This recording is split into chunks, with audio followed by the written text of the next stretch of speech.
What collection did you have as a child that would have been worth a fortune now had your parents not thrown it away? I remember when State Quarters first came out. My father sent me a collection of every first edition State Quarter, and one time I went to show my friends a while later and couldn't find them. I asked my mother and she said she had to use them for laundry. We were very poor at the time, so I understand. But I was a little sad by it as well because it was one of the only things my father ever sent me. My friend recently told me he was going to get rid of his Magic the Gather cards. Not throw them away, but just get rid of them in a bulk sale. His reasoning was that he spends too much time on building decks rather than getting to stuff that needs to get done around the house and work. I told him to bring them over and I would hold on to them until his 1-year-old son is able to play Magic with him. A couple weeks later he brought over all his decks and loose cards in a small box. I wrapped them up and wrote his son's name on the box. I figure I hold on to them for about 11 years. I think 12 is about the right age for him to comprehend the difference between an instance versus an interrupt and how stacking spells work. My brother had a bunch of first edition Pokemon cards that he spent over a year collecting. Mom took them away for getting in trouble at school, and they were never seen again. Not any monetary value. But my dad got rid of my entire Lego collection when I was in the Navy. My sister is pregnant with her first child and mentioned she wished we still had my enormous Lego collection for him, her son. It may not have been worth a fortune, but it meant something to us. I had the complete collection of Teenage Mutant Ninja Turtles figures. I packed them into a box and put them away, then later when looking for them I couldn't find them. Asked my mother. Oh, those. I threw them out. You weren't playing with them anymore. Lots of original Star Wars toys. They wouldn't be nib. Definitely used, but still. About 40 Indian arrow heads collected on my grandparents' farm for years by myself and my grandfather, and full sets of baseball cards from 1969 to 1980. My mom decided to toss out all that junk when I moved out for military. South African coin collection that my older sister threw away without consulting anyone. Edit. Wow, it looks like this resonated with a lot people. Thanks for all your responses and for the silver from the kind person. Stay well everyone. To answer your questions, thankfully, they were not Kruger Rands. My parents would have kept those safe. They were random old copper coins that had become rare because they were old. I was young and naive and had never thought to value them.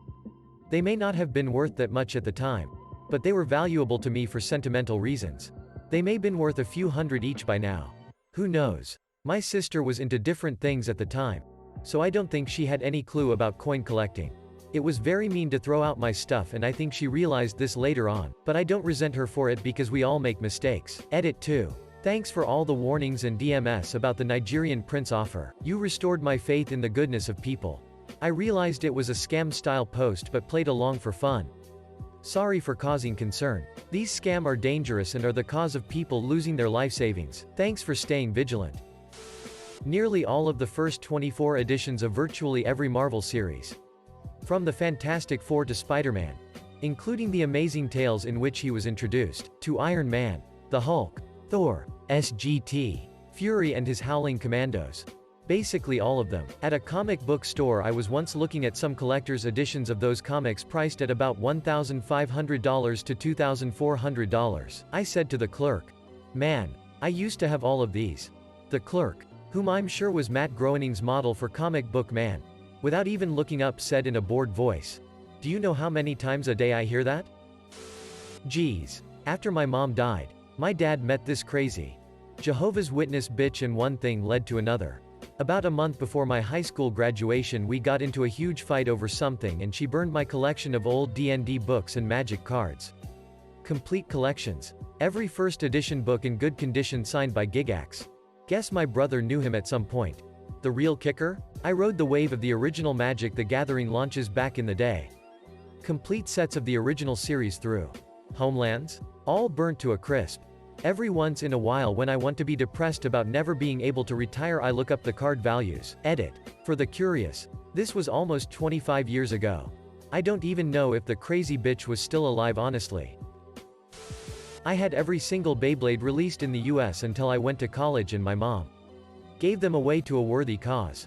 Turns out she dumped them in the trash. The man who drives the garbage van told me about them and asked me if he could take them home for his kid. I agreed anyway. First editions of the Chronicles of Narnia signed by C.S. Lewis. I had a huge collection of Magic the Gathering cards all in mint condition dating back all the way to Alpha that I collected as a young kid. My psycho mom decided that I had too much stuff that I enjoyed and threw out my collection and a bunch of other stuff. Edit 1. Some background is needed since there's a lot of issues of clarity on this collection. 1. I hung out with an autistic kid all the time as a kid and his dad owns a comic shop, so he would give me booster boxes at vendor cost and also give me tons of stuff as gifts for holidays and birthdays. He also knew how horrible my mom was. So he was always cool and teaching me stuff. All my friends used to order booster boxes through me and give me a few booster packs for helping. Most of them have me their collections when they quit playing. I also learned from him how to take care of my stuff properly, which was something I enjoyed because my brother and sister broke my toys all the time and they ignored me when I had my cards or read books. 2. I bought everything myself with money I made for myself at 5 years old. I would fix other kids' bikes, mow lawns, shovel snow, do yard work, help old people with various things, etc. The moment I could have a real job I got it delivering papers by bike at 12 years old. Asking my parents for money was basically like asking to play a prank on myself that wasn't funny. Right now I have a similar sensibility with money and trading favors with other professionals to get deals on stuff. I bought a new furnace and had it installed for a grand total of $2,000 because of a contractor friend of mine getting it for me, modifying it, and installing it himself because I designed all his business materials. He gives me deals like that all the time and helps me fix stuff because everything I did made his business blossom, making him 3x what he normally did independently. That's an example. I also have a tax friend and other various friends in various trade fields that I do this with. It pays to be socially open-minded, caring, and diplomatic while having a good time. 3. While quite possibly a $1 million collection, maybe slightly under. I am offsetting this by the comics she did the same thing to. Basically by the time I left home my MTG collection, comic collection, soccer gear, signed artwork, and various other things were thrown away. If you add it up it definitely goes well above the $2 million mark. 4. 12 collections of MTG cards I was given were Alpha Arabian Nights. Every collection afterwards given to me had cards from there in them but were usually after beta. Over 30 collections with a majority being friends that followed my cues on care. They all those sleeves, binders, and boxes looked way cooler than torn up cards. 5. I post all the time in but I never thought this many people would care about losing that kind of collection. 6. I have no want to waste time suing my mom or the desire to deal with the drama. I prefer to have an excuse to not have her in my or my kids' lives.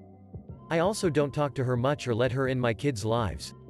I have her a chance with my first son and she failed miserably. She was racist to his autism therapist the only time I let her take him to his ABA center, which I smoothed over by meeting with them to explain her actions and words are not representative of me or my family.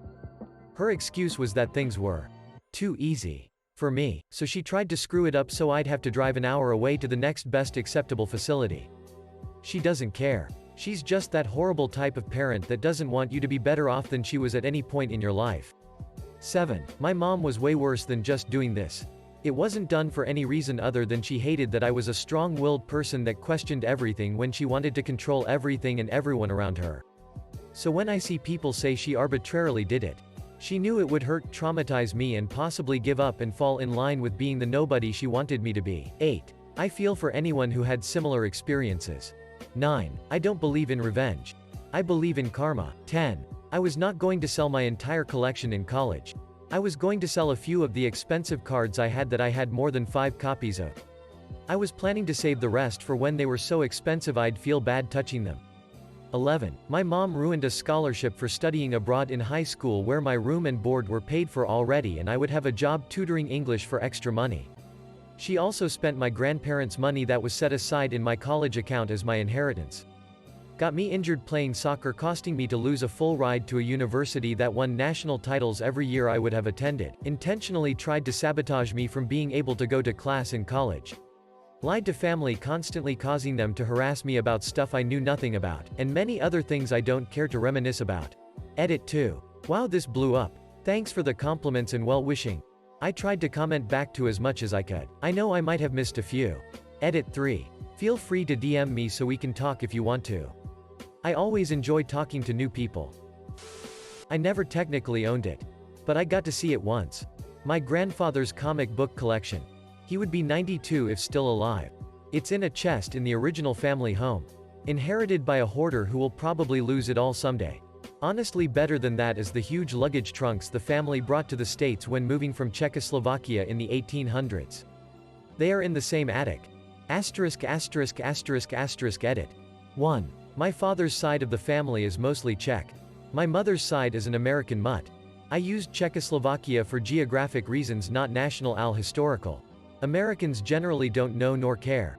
2. My grandfather's sister ended up with the original house, which is where the collections are. Her daughter has the home now, caring for her father with dementia. We have a very good relationship with them. She is a caring person, but everything is a value. You'd actually have no idea entering the living area of the home. It's the basement, attic, garage, other paid storage areas. All neatly crammed full. 3. I never expected this to blow up like this. I've never had more than 50 upvotes. I'd reply to everyone, but it's pretty difficult. 4. There's a 25% chance I'd end up with possession of them someday. My father, brother and I are the only ones alive who know they exist. And the chest is clearly marked as my grandfather's. Who knows? I'm not greedy or looking for a quick buck. 5. I was only around 10 when I saw them. I don't remember what was in the collection. My mom had a collection of signed Beatles records that she threw away after she converted to Christianity because played backwards they summoned the devil or something. For years I was hoping to inherit it when I grew up. All I think it summoned was poverty. /